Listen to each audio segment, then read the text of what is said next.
Quatre voies de sagesse, quatre voies pour l'âme, 20 minutes de tendresse pour transmuter nos drames.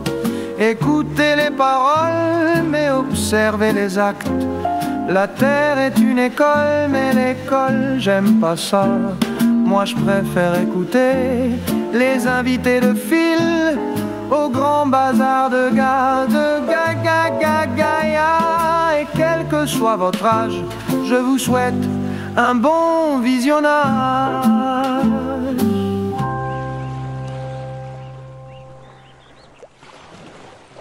On connaît mal tout ça, on mélange avec les dimensions de l'univers et les dimensions de l'être. Alors, est-ce que déjà tu peux faire un distinguo et mieux expliquer qu'est-ce que c'est que ces dimensions?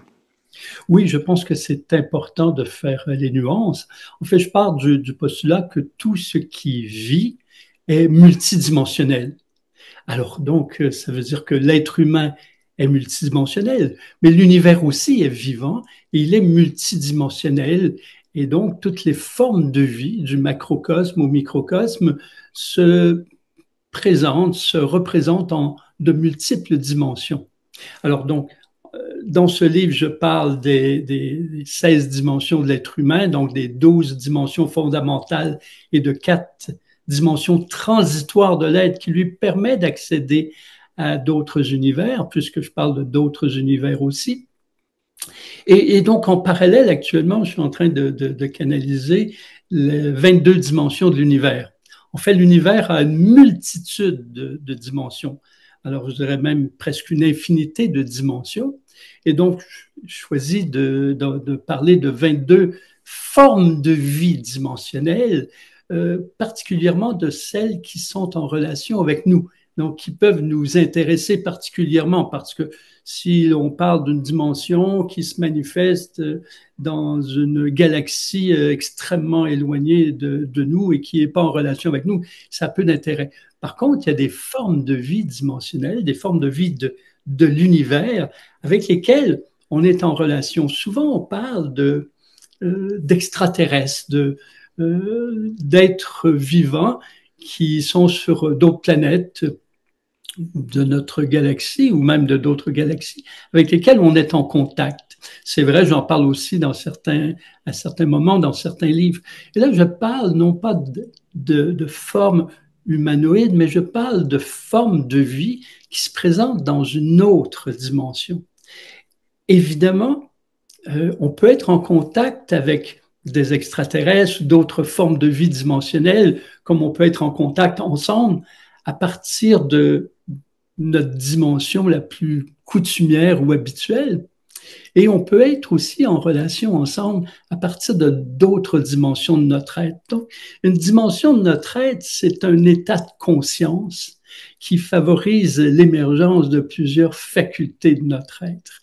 Alors donc, souvent on a parlé, j'ai vu sur les réseaux, dans différents débats, des dimensions de l'univers. On parle de la troisième, on va ascensionner dans la quatrième, ascensionner dans la cinquième. Bon, c'est intéressant. Alors, on parle de dimensions universelles et non pas de dimensions de l'être humain. Des états de conscience associés à des facultés et qui sont différents et qui, pour moi, je le présente ainsi, ouvrent des fenêtres et des portes pour nous, pour notre regard, notre vision, notre relation avec la vie. Et donc, c'est ça qui est très fascinant, comme tu le dis, oui, les deuxième, troisième, quatrième, cinquième, mais aussi, je pourrais pas m'empêcher de toucher un petit mot sur la sixième, septième, huitième dimension, comme ça, juste pour piquer un peu la curiosité, parce que effectivement, ça nous amène en relation avec notre vie de façon très, très, très différente. Et ça nous donne des perspectives beaucoup plus stimulantes et intéressantes de qui nous sommes en tant qu'humains, en tant qu'individus, mais aussi en tant qu'humains, et notre capacité de vivre très différemment notre vie.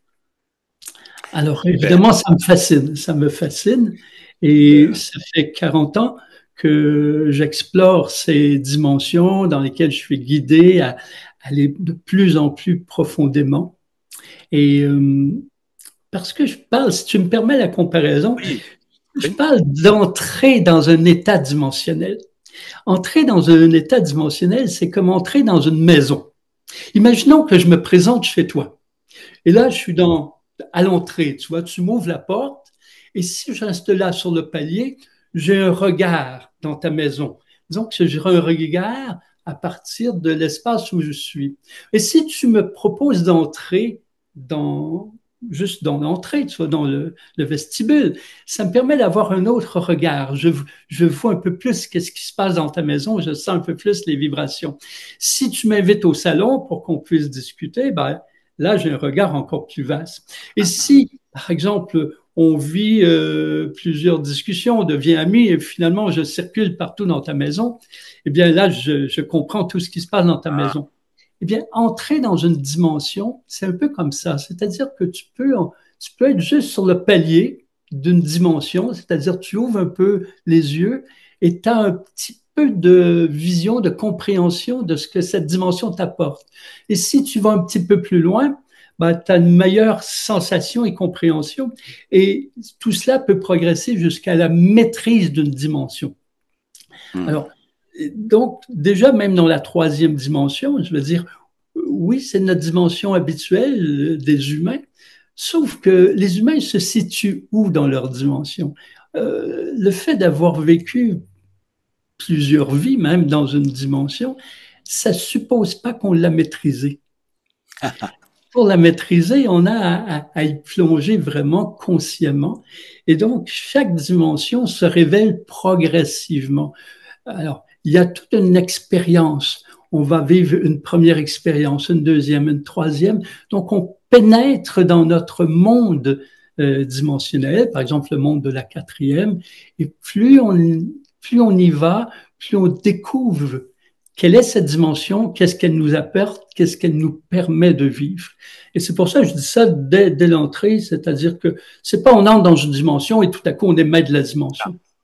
Oui, c'est ça. Alors, merci pour cette métaphore. Là, c'est très, très bien, parce que là, ça nous éclaire parfaitement. Là. Super. Alors, je prends une carte au hasard. Pouf, qu'est-ce que ça me dit?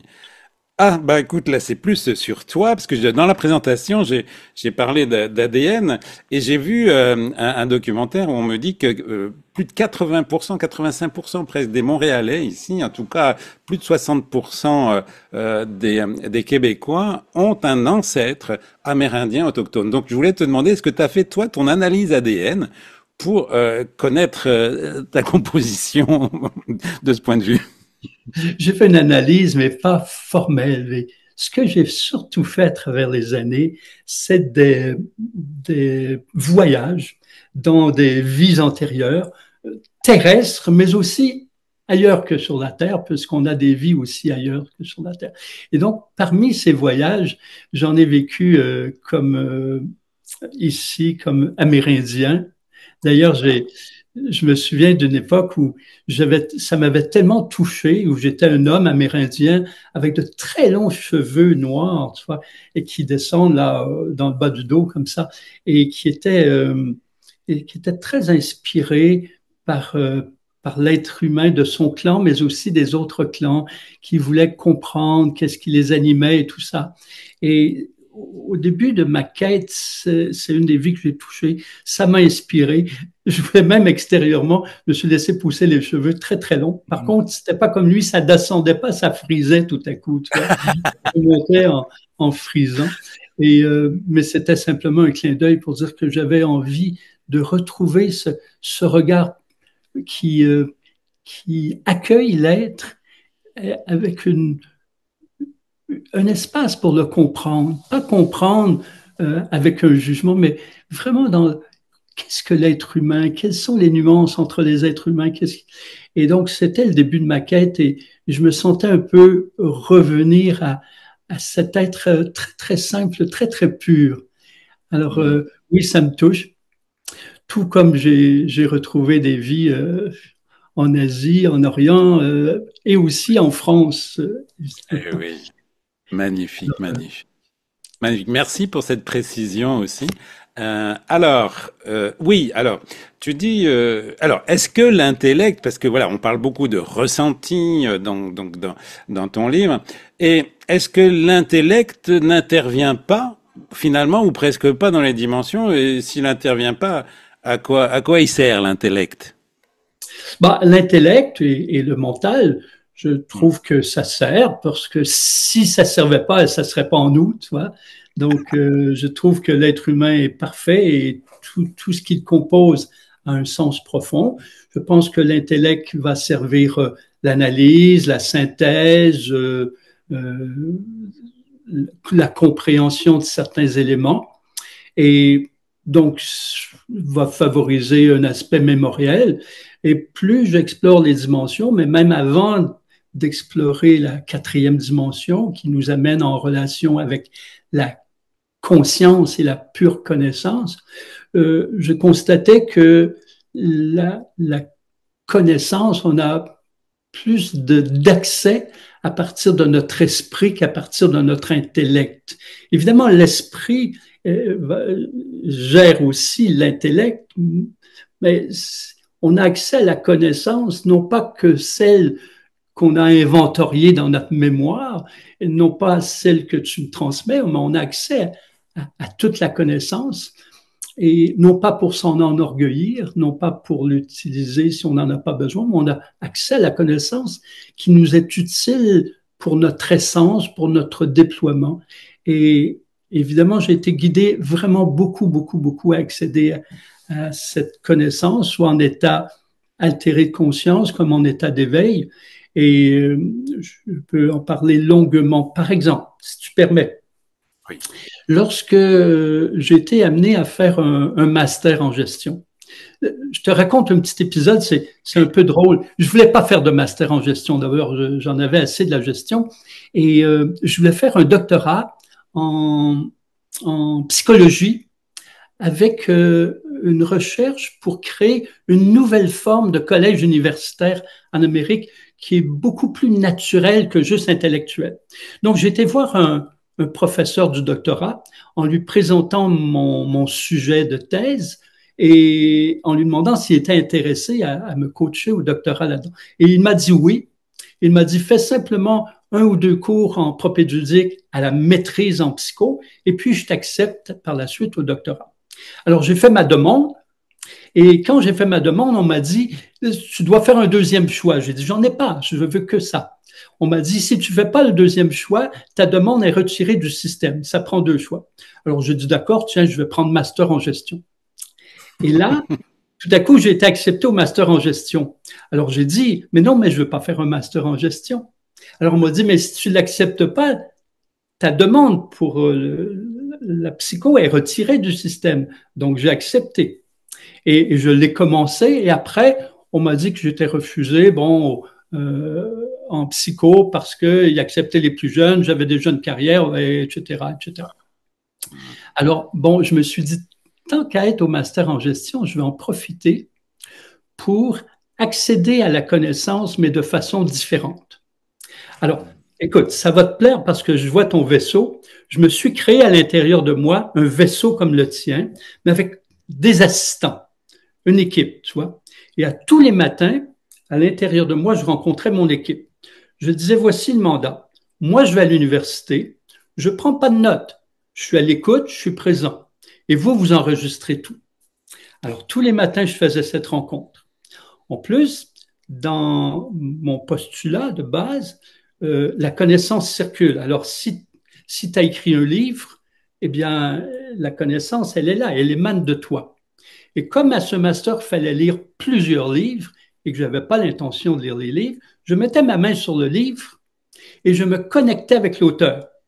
Alors, quand on se connecte comme ça pour de la connaissance subtile, on ne reçoit pas l'information comme la connaissance intellectuelle. Tu comprends?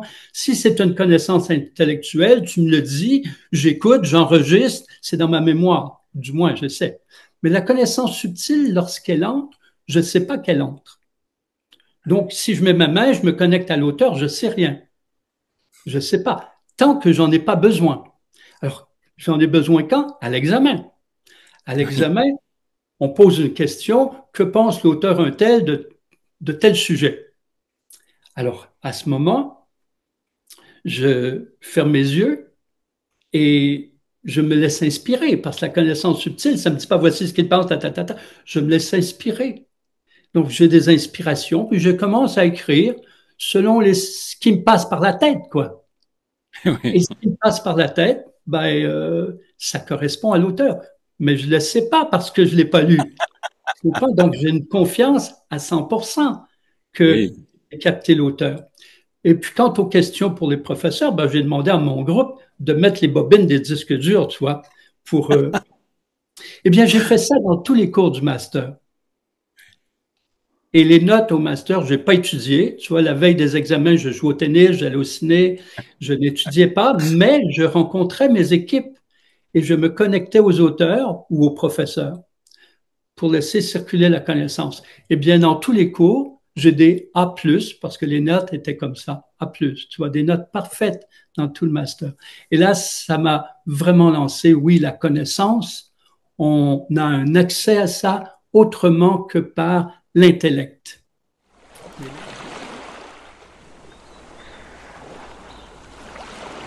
Alors, c'est une question. Wow. Ah. Penses-tu, comme Dolores Cannon, que certaines personnes n'ont pas d'âme? Alors là, on commence fort. Commence fort. Alors, tu sais que je pratique le bouddhisme et que c'est un socle pour moi, un pilier solide dans ma vie et qui m'a permis finalement de transformer toutes les souffrances en plus grande joie que si je n'avais pas vécu de souffrance. Et ce socle solide, finalement, pour moi, c'est la loi de la vie. C'est comprendre le fonctionnement de la vie pour avoir un meilleur comportement humain dans la vie. Et ce qu'on m'a enseigné et auquel je crois absolument, c'est que tous les êtres vivants, sans aucune distinction, à l'état de Bouddha, dans mon jargon. C'est ça. Alors, qu'est-ce que c'est que l'état de Bouddha? C'est un endroit gorgé, je la ressens dorée, qui n'est pas pollué par les blessures, le karma, et qui rengorge de force vitale, de connaissance. Hein. La connaissance, finalement, on l'a déjà en soi. C'est juste que on est tellement empreint d'illusions, de croyances limitantes, hein, on pourrait dire ça aussi comme terme, qui fait que on n'arrive plus à la ressentir. Et c'est ça, finalement, le mal du siècle. Et elle existe. On pourrait dire que c'est l'énergie d'amour. Oui. Certains l'appellent la source, le divin ou d'un autre nom. J'aime bien appeler ça aussi la force vitale cosmique de l'univers qui est à l'intérieur de soi, mais aussi qui est à l'extérieur. Mais elle demande d'être activée, elle demande d'être nourrie, elle demande d'être appelée. Alors, lorsque Dolores Cannon dit ça, et j'ai fait une émission d'ailleurs sur elle, et j'adore tous ces témoignages, c'est fabuleux. Peut-être qu'elle exprimait le fait qu'il n'y ait pas d'âme, c'est qu'il n'y a plus assez de place pour cet état de Bouddha qui est en soi, auquel je crois et auquel je me raccroche. Parce que je pense qu'on peut le revitaliser, on peut le réveiller, telle une fée ou Merlin l'enchanteur comme toi, je ne sais pas. Mais ça, il existe. Et je veux y croire parce que finalement, si je pense que même si ça devient une petite graine, elle y est, eh bien, je ne peux plus croire en la paix mondiale. Oui, je comprends très bien. Donc, c'est-à-dire que, et j'en parle dans le chapitre sur les amis de bien, et d'ailleurs, je dis même que les ennemis peuvent devenir des amis de bien, parce que finalement, ils peuvent aussi incarner une fonction pour notre propre vie, comme un enseignant qui nous montrerait les limites de notre propre cœur. Hein? Ça serait un peu le baromètre de notre propre cœur. Et donc, comment élargir ma vie? Comment lui donner l'opportunité, finalement, de réveiller ça en lui? Et c'est ce que je dis, c'est important pour garder notre humanité de bien séparer l'être humain et l'obscurité qui est venue finalement voler, on appelle ça des voleurs de vie. Donc, ça rejoint un peu Dolores Cannon. C'est-à-dire que ça vient voler notre force vitale, ça vient voler notre vie, qui fait que finalement, on pourrait imaginer cette personne dans une cage au fond tu vois, de son corps et qui est tellement nourri soit la tristesse, la plainte, la noirceur, hein, ou des états vils, et elle l'a tellement nourri que finalement, son état de Bouddha est tellement, son état d'éveil, hein, son état doré, est tellement devenu petit qu'elle est dans une cage. Elle dit, mais c'est pas Ouais, moi qui parle, c'est pas moi. Et c'est parce que la force obscure a pris tout le reste. c'est ça. Et ça permet de garder l'humanité. Et je fais le parallèle avec Kirikou, ce joli Oui, oui, petit conte africain. La seule personne qui a pu délivrer cette méchante sorcière qui tuait même des hommes du village, eh ben, c'est ce petit Kirikou qui a gardé ce cœur d'enfant, d'émerveillement, de croire oui. qu'il est possible. Parce qu'il avait tellement vu en lui qu'il le voit chez les autres. C'est ça le secret. Ouais, super. Donc, on peut créer son propre mandala. C'est ça Alors, que tu vois ou non, pas? le mandala Non? que non, voilà, c'est ça que je voulais te dire. Donc, quand on s'engage dans cette voie bouddhique, on reçoit un mandala Ah, qui n'est fait que pour toi. C'est-à-dire que ce ah, sont des moines, il est envoyé du Japon, c'est gratuit. C'est un ok. peu et là, on déroule. Et moi, le jour où j'ai déroulé, on appelle ça un goronzon hein, dans mon jargon, mais ce mandala-là, ma vie s'est déroulée une deuxième fois. C'est un peu Kung Fu Panda, tu sais. En fait, Oui, il ne s'active qu'avec la foi. c'est ça. Oui, oui, je comprends, je comprends. Et en fait, Super. finalement, il y a un moment donné, et je sentais, et même aujourd'hui, je suis tellement passionnée par la prière, j'ai même presque un pincement au cœur quand j'arrête de prier, tellement c'est un moment divin, c'est un chant suprême, où là, j'ai cet élan vraiment de protéger la vie dans son ensemble. Et là, je sens cette, cette communion entre le microcosme et le macrocosme. Oui. Tu vois, l'intérieur de ma vie avec l'extérieur. Et dans ce chant suprême, j'ai presque l'impression parfois que mes yeux deviennent dorés, mes pupilles, tu vois, tellement je suis dans cette haute concentration. Et là, c'est divin. Et là, je peux commencer ma journée. Et là, Waouh. vraiment, je peux commencer à encourager dans cet état, tu vois, que j'ai réactivé. Super, magnifique.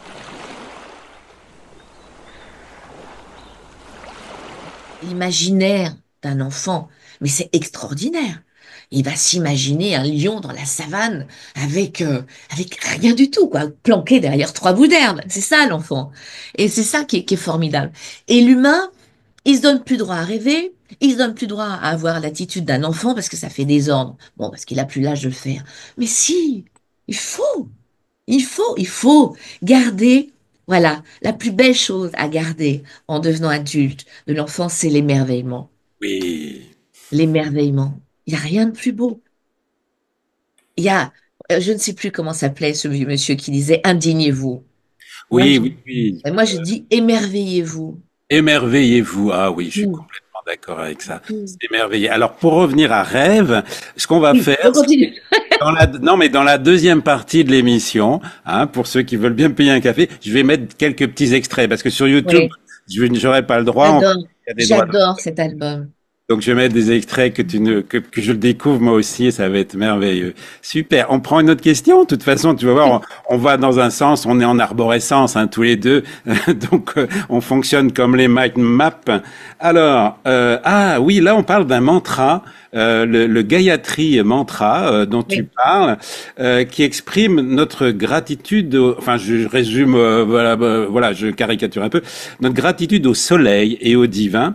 Est-ce que tu peux me parler du soleil, alors du divin, tu en as déjà parlé un peu, parce que le soleil, moi j'ai écouté, tu as parlé d'Elon Musk aussi en parlant de Tesla, et il parle du soleil, je l'ai vu dans une interview, il sait que le soleil, c'est ce qui nous donne toute l'énergie et qu'on ne sait pas encore tout capter cette énergie du soleil. Alors bon, je sais pas ce que tu as envie de dire, mais le Gayatri Mantra, je l'ai écouté, bon, pourquoi pas, mais est-ce qu'on peut pas se faire ses propres mantras? Est-ce que tu chantes des mantras? Dis-moi un petit peu.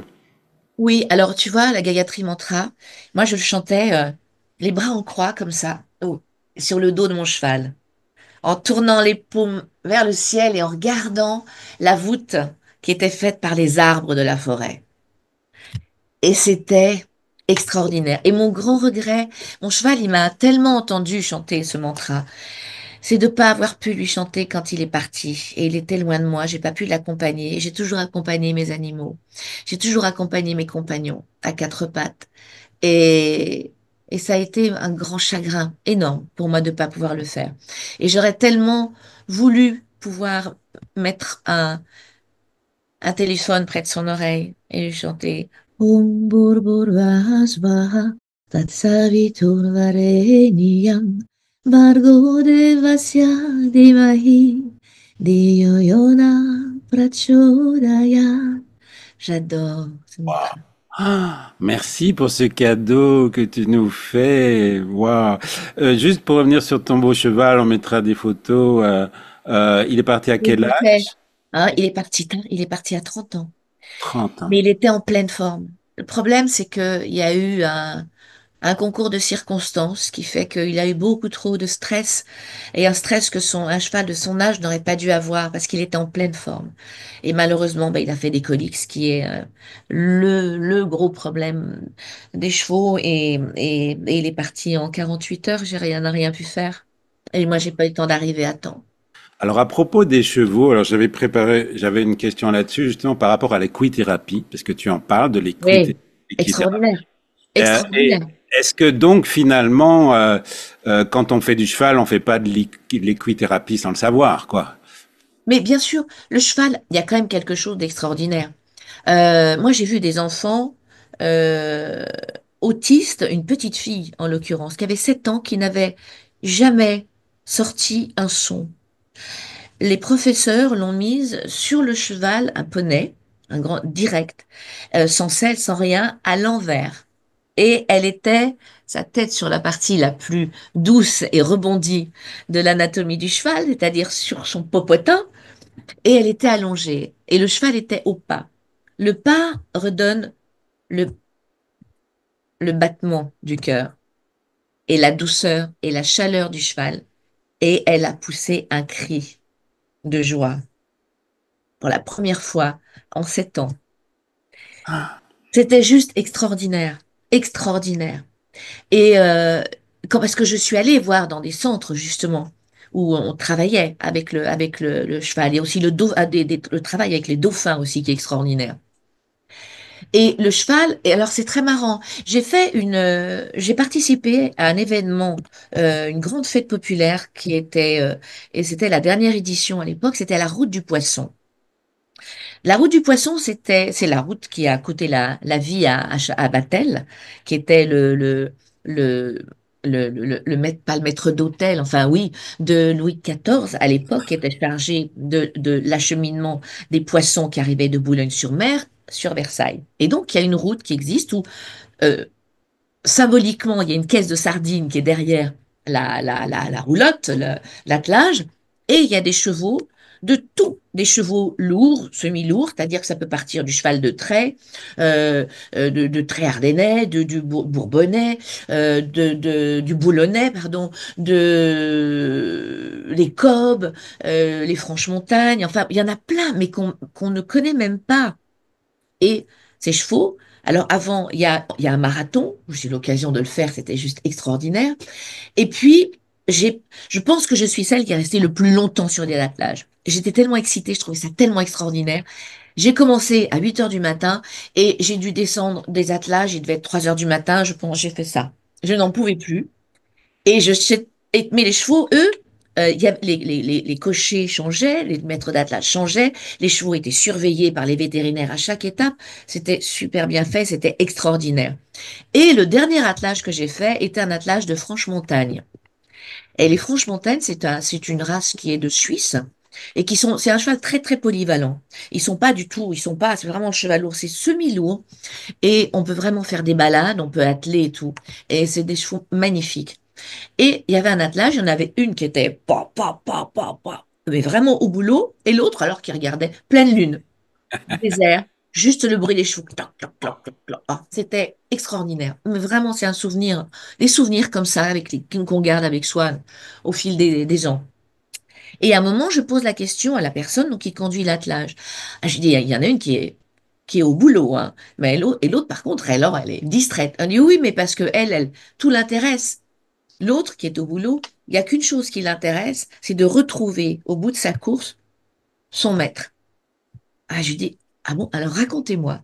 Eh bien, son maître, le seul qui pouvait la monter, le seul, c'était un jeune garçon qui a été condamné par la médecine à ne jamais marcher.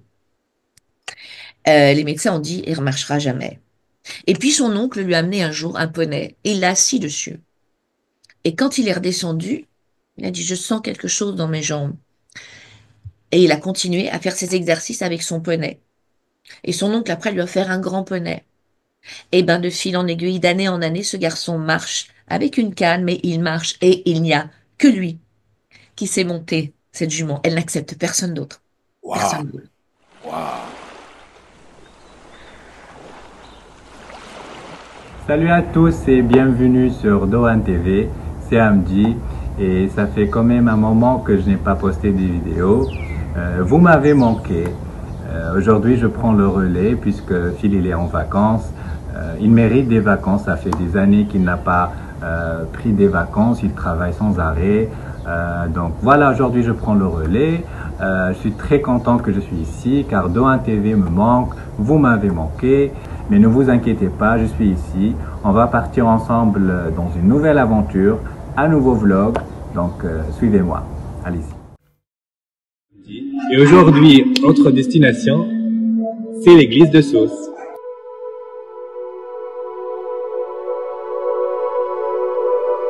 Donc allez-y, on va faire le tour de l'intérieur et de l'extérieur. On y va?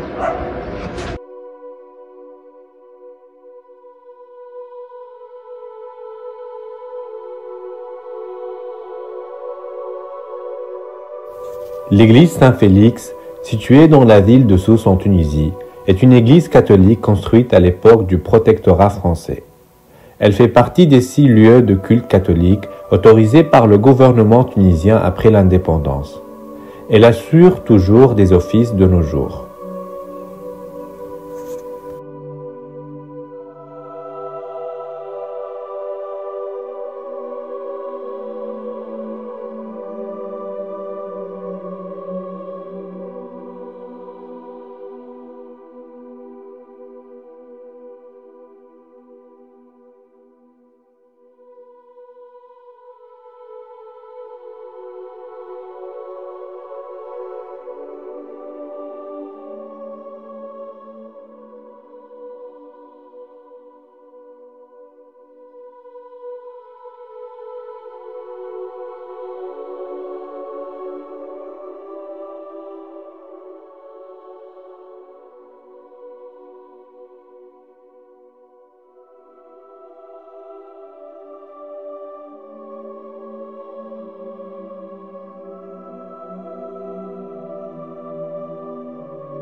La présence du christianisme et des chrétiens dans votre pays remonte au premier siècle de l'histoire du christianisme déjà.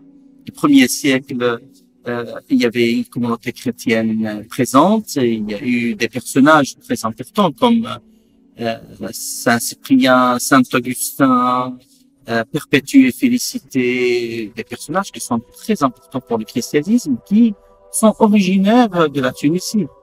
Et la Tunisie a donné 3 papes dans l'histoire à l'Église catholique. La présence des chrétiens n'a jamais cessé. Même après le XIIIe siècle, il y a eu toujours cet échange entre la Tunisie et l'Europe. La Tunisie a été toujours ouverte à la Méditerranée. Et donc les commerçants, les militaires et tous ceux qui venaient en Tunisie, c'était mélangé. C'était des chrétiens et des musulmans. Il y avait toujours une présence des chrétiens. D'ailleurs, la Tunisie était très liée à la Sicile. Maintenant, les Tunisiens vont en Sicile. Mais avant, c'est les Siciliens qui venaient en Tunisie. La seule église catholique dans Monastir, Mahdiya et Sousse, ça veut dire c'est 80 kilomètres.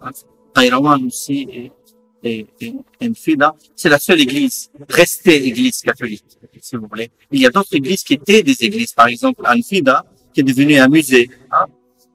Mais la seule église, par contre, des monuments, il suffit d'aller dans votre musée ici, magnifique, et vous allez trouver des choses extraordinaires, à part tous les ruines chrétiennes qui sont dans le coin. Votre coin est très riche de cette histoire archéologique chrétienne.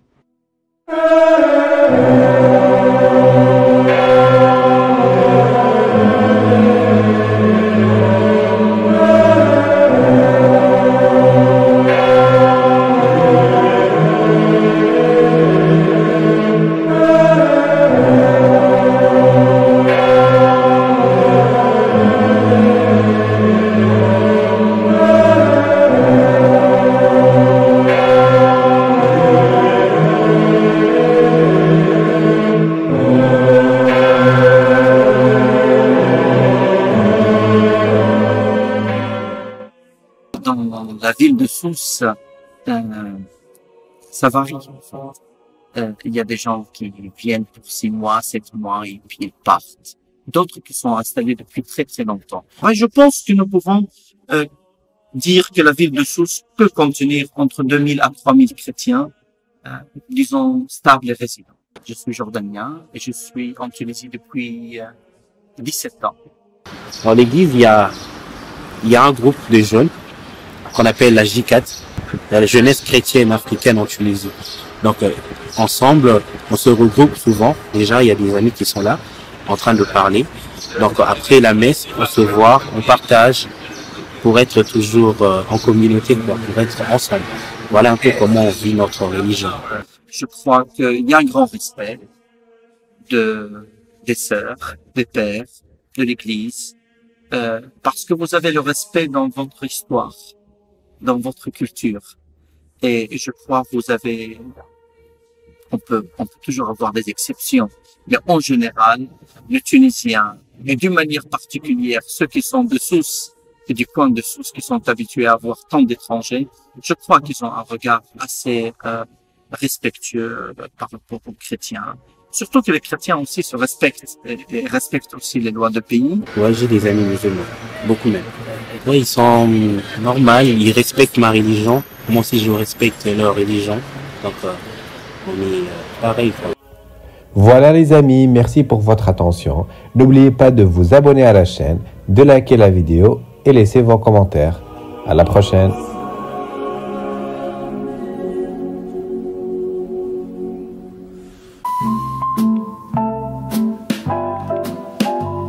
Quatre voix de sagesse, 4 voix pour l'âme, 20 minutes de tendresse pour transmuter nos drames.